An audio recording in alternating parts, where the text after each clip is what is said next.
One of the first improvements you'll notice in the updated design is that the proposal listing is now front and center, with no excessive filter options pushing everything down the page. Go ahead and click on Create Proposal. This kicks off the proposal building workflow, which has been significantly streamlined compared to the previous version. Give your proposal a name.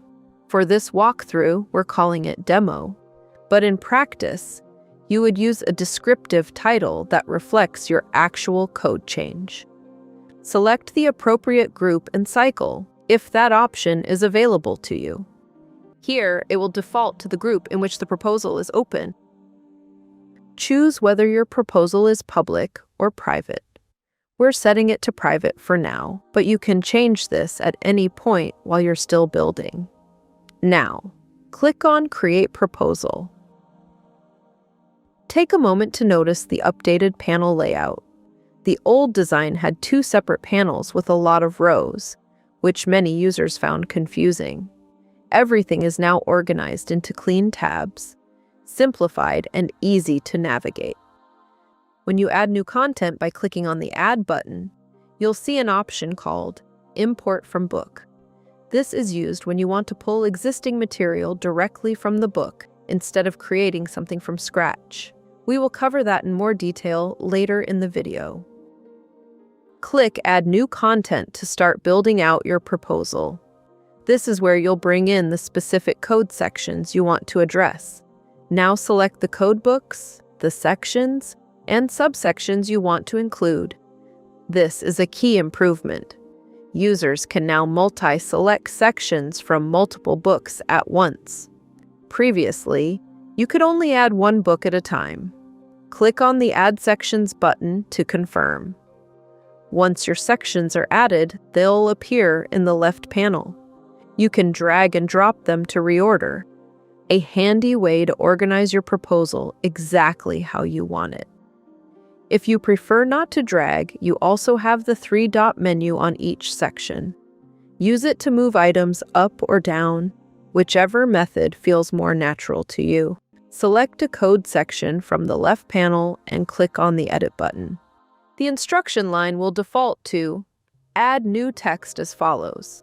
This instruction line will remain unchanged as it is the correct instruction line. Scroll down to the editor box and type in your code section text.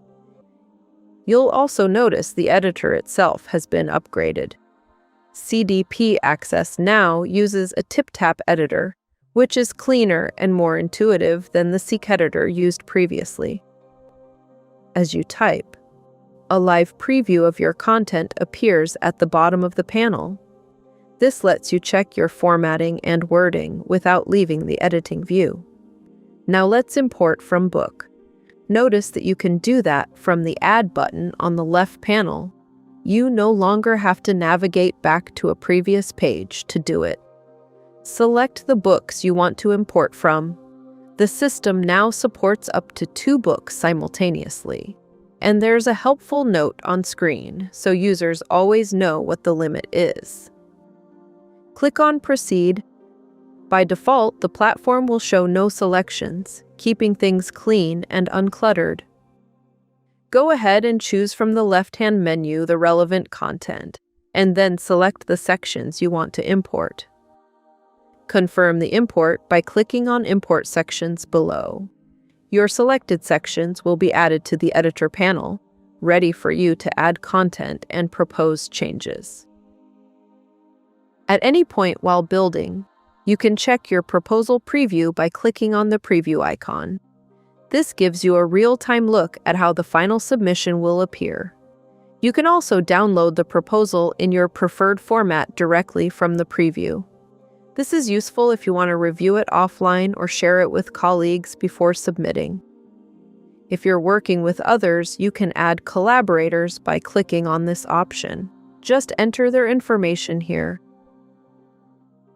In the Settings section under Tools, you can transfer ownership of a proposal or delete it, but only before the proposal is submitted.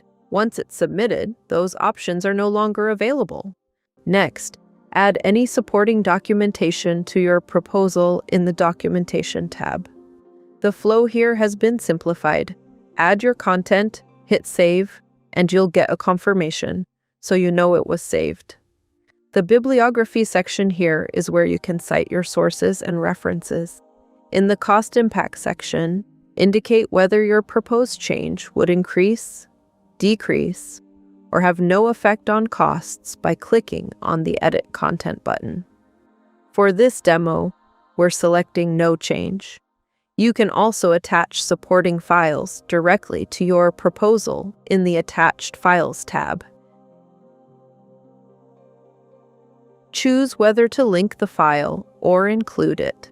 The system will let you know when it's been successfully added.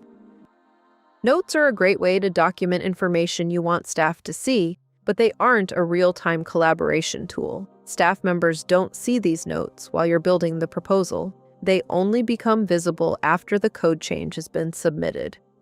For copyrights, you can either sign a new form or use a pre-existing one on file.